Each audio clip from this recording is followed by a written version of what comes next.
নমস্কার, আমি দীপসা ও পিতা গুরুপদ সাউ। নতুন করে পরিচয় দেবার আবার কিছু নেই, তো বৃষ্টির জন্য আমাদের উদ্বোধনী সভা একটু দেরি করে শুরু হয়েছে, একটু সময় দিতে হবে, একটু মানিয়ে নিতে হবে। তো আজকের আমরা ফিরতি রথযাত্রার মহালগ্নে আমরা এখানে সবাই উপস্থিত হয়েছি। সবাইকে আমার প্রীতি শুভেচ্ছা, আন্তরিক অভিনন্দন। এখানে উপস্থিত সমস্ত দর্শক মণ্ডলী, নায়ক বন্ধু, আমার বন্ধু বান্ধব এবং আমার মাস্টার মশাইরা এবং আমার সিনিয়র শিল্পীদেরকে যথাযথ প্রণাম, ভালোবাসা, শ্রদ্ধা জানিয়ে আমি কিছু বলতে চাই। তো আমি গত বছর মানে একটা বছর 12টা মাস 365 দিন 8,760 ঘন্টা 3,15,36,000 সেকেন্ড পর আমি আবার ঠিক একই জায়গায় এসে আবারই কিছু একই কথা বলবো বা নতুন কিছু কথা বলবো, একটু মানিয়ে নেবেন। তো পুরনো একটি গল্প মানে একটি অধ্যায় না শেষ হলে আমরা নতুন একটা গল্পে পদার্পণ করতে পারবো না, অর্থাৎ শেষ থেকে শুরু মানে একটি নতুন গল্পের শেষ মানে আর একটা নতুন গল্পের শুরু। শুধু কিছু সময়, কিছু ঘন্টা, কিছু সময়ের বিরতির পর আমরা নতুন করে আবার ফিরে এসেছি 1434 এবং 1433 বঙ্গাব্দের কুমারীর গর্ভে কুলাঙ্গার নিয়ে।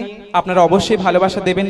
আপনারা ভালোবাসা দিয়েছেন বলে আমরা গত বছরের আমি অগ্নিপথের অগ্রদূতকে বিজয়ীভাবে আমরা সেই বিজয় মুকুট পরে আজকের আমরা এখানে উপস্থিত হতে পেরেছি।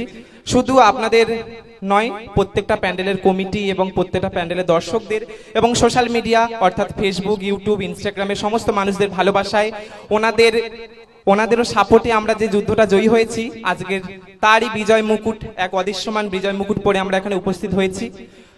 তো আমি একজন গাজন শিল্পী হয়ে গাজন নিয়ে কিছু কথা বলছি, যদি ভুল বলে থাকি অবশ্যই কমেন্টে জানাবেন। ভিডিও পোস্ট হবে যেহেতু, এবং রিপ্লাই ভিডিও আপনারা দিতে পারেন।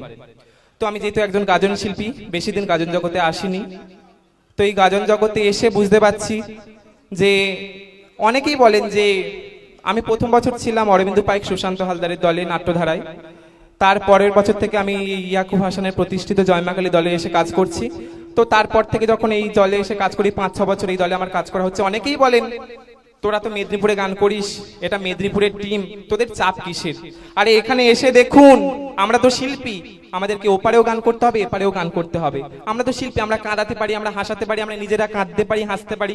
আরে অভিনয় তো আমরা করে মানুষের মন জয় করব, সেখানে এপারের কি ওপারে কি। এটা মনে রাখবেন যে মেদিনীপুর অনেক মহাপুরুষরা ওখানে জন্মগ্রহণ করেছে, ওখানে যাত্রা শিল্পীরাও থাকেন, ওনারা যাত্রা করেন যারা শিখে গেছে। গাজনে তো অনেকেই না শিখে গাজন করতে পারেন, কিন্তু যাত্রা কজন করতে পারেন? হ্যাঁ, আমি গাজন শিল্পী হয়ে বলবো এখন গাজন জগতে অনেকটা অধঃপতন হয়ে এসছে, কিছু শিল্পীর জন্য, কিছু মালুকেরও জন্য। সেখানে অনেক দর্শক আজকে যাত্রামুখী হয়ে যাচ্ছে। কেন হয়ে যাচ্ছে? কারণ গাজন জগতের কিছু শিল্পীরও ভুল আছে, মালিক পক্ষদেরও ভুল আছে। আমরা একটা গাজন শিল্পী আমরা 3 ঘন্টার একটা অভিনয় করি না। একজন গাজন শিল্পী 15 মিনিট 20 মিনিটের একটা ছক নিয়ে সে 3 ঘন্টার অনুষ্ঠান পূরণ করছে। অতএব একটা গাজন বা একটা ছক নিয়ে আমরা 3 ঘন্টার অনুষ্ঠান করছি না, আমরা পুরো 3 ঘন্টার ছক নিয়ে আমরা 3 ঘন্টা অনুষ্ঠান পুরো করছি।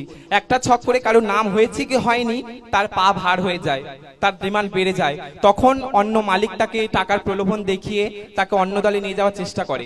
তখন সেই শিল্পীটা অন্য দলে গিয়ে যখন নায়ক হয়ে কাজ করেন, তার পিছনে আরো 19 জন স্টাফ অর্থাৎ কাজের ছেলে, শিল্পী, ড্রাইভার, মাইক ম্যান সবাইকে নিয়ে সেই দলটা তৈরি হচ্ছে। সেই দলটা দেখা গেল গান বাজনা মাঝখানে খারাপ হয়ে গেল, সেখানে ভাড়া বন্ধ, সেখানে সেই দলটাই সমাপ্তি হয়ে গেল। তখন মালিক পক্ষেরও বদনাম হলো, সেই গাজন দলটারই বদনাম হলো। এই করে করে আমাদের গাজন জগতে অনেক দলগুলো বস্তি হয়ে যাচ্ছে, অনেক জায়গাটা নষ্ট হয়ে যাচ্ছে।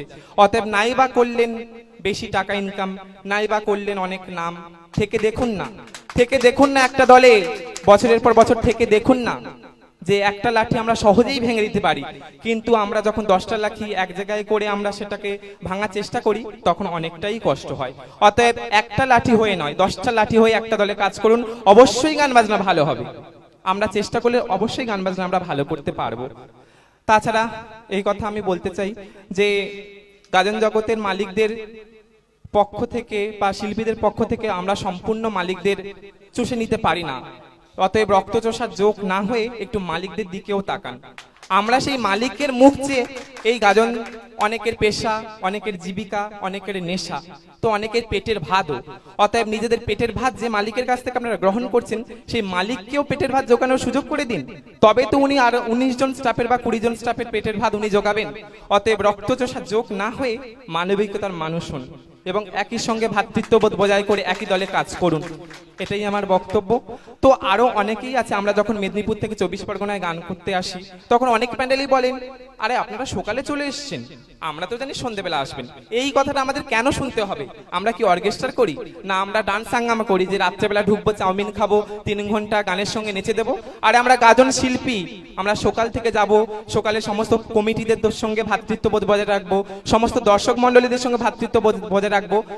আপনাদের বউ বাচ্চা যেমন, মা বাবা যেমন একটা পরিবার, এখানে 19 জন স্টাফ 20 জন স্টাফটা নিয়েও তো আপনার একটা পরিবার।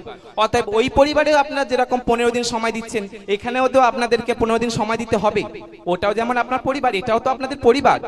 আরে অফ সিজনে তো আপনার পরিবারে মা বাবাকে, বউ ছেলেকে সময় দেন, কিন্তু আর যে মিউজিক স্টাফ, আর যে শিল্পী, কাজের ছেলে, ড্রাইভার, রান্নি, ওনাদের সঙ্গে ভ্রাতৃত্ববোধ বজায় রেখে কাজ করুন, দেখবেন সত্যি কথা গান বাজনা সত্যি ভালো হবে।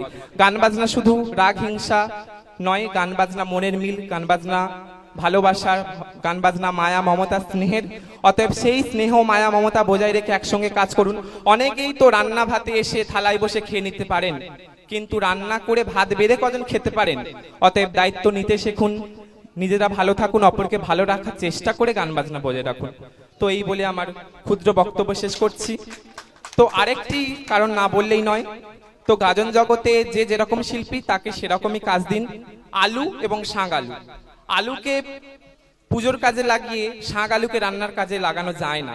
আলুকে কেটে রান্নার কাজে লাগান, শাঁক আলুকে কেটে পুজোর কাজে লাগান, অবশ্যই আপনার পুজো সম্পন্ন হবে এবং আলু দিয়ে আপনার রান্নাও সম্পন্ন হবে। এই কথাটির দ্বারা আমি কোনো শিল্পীকে ছোট বড় কথা বলতে চাইনি। সবাই যে যার মতো কাজ করুন, ভালো কাজ করুন। অবশ্যই বড় শিল্পীদের, যারা সিনিয়র শিল্পী, ওনাদেরকে মাথায় রেখে, এবং জুনিয়র শিল্পীরা জুনিয়র, হ্যাঁ ছোট শিল্পীরা অবশ্যই, ছোট শিল্পী না থাকলে যেমন বড় শিল্পীর দাম থাকে না, সেরকম বড় শিল্পীদের না থাকলে ছোট শিল্পীরও দাম থাকে না। অবশ্যই একটা গাজন দলে সবাইকে ভালোভাবে কাজ করলে তবে তো আমরা একটা দলের উত্তীর্ণ হতে পারবো।